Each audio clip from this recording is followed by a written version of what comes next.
Hello আমার YouTube পরিবার, প্রত্যেককে আমার নতুন ব্লগে স্বাগত জানাই। চলো আজকে তোমাদের প্রত্যেককে নিয়ে যাব আমাদের রায়গঞ্জ শহরের স্টেডিয়াম মাঠের এক্সপো মেলা 2025-এ। আর আজকে কিন্তু আমাদের মেলাটা ওপেন হওয়ার কথা, তো আমরা অনেকেই চলে এসেছি। এই মেলার গেটের কাছে কিন্তু পৌঁছে গিয়েছি। মেলা গেটে এসে দেখলাম না, মেলা ওপেনিং হয়নি। মেলা ওপেনিং হতে আরও দেরি আছে। সত্যি খুব মনটা খারাপ হয়ে গেল। আজকে কিন্তু ওপেনিং হওয়ার কথা ছিল। দেখো গেটটা তৈরি করেছে কেবল, এখনও লাইটিং লাগানো হয়নি, কোনো কাজ করা হয়নি, কোনো ডেকোরেশন করা হয়নি, বাঁশগুলোও পড়ে আছে। খুব মনটা খারাপ হয়ে গেল। আজকে ভেবেছিলাম তোমাদেরকে এক্সপো মেলা দেখাবো, আজকে ওপেনিং হওয়ার কথা ছিল, বাট মনটা খুব খারাপ হয়ে গেল। কি করা যাবে, কি করা যায়, কি করা যায়। এখন তো এইভাবে বাড়িতে ফিরে যাওয়া যায় না, যেহেতু মেলার উদ্দেশ্যে রেডি হয়ে বেরিয়েছি। দেখা যাক আশেপাশে কোথায় যাওয়া যায়। আর এইদিকে রাস্তায় যেতেই দেখলাম একটা নতুন শপিং মল খুলেছে। এখানে শপিং মলে চলে এলাম।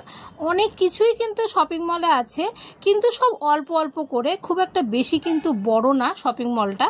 সব অল্প অল্প জিনিস রাখা আছে। তাও ঢুকে পড়লাম, যেহেতু নতুন ওপেনিং হয়েছে। ভেতরে গিয়ে দেখাই যাক কেমন মলে জিনিসপত্র রেখেছে। খুব একটা বেশি কিন্তু রাখিনি। আর এখানে কিন্তু এসি দেওয়া আছে, বাট এসি কিন্তু চালু নেই।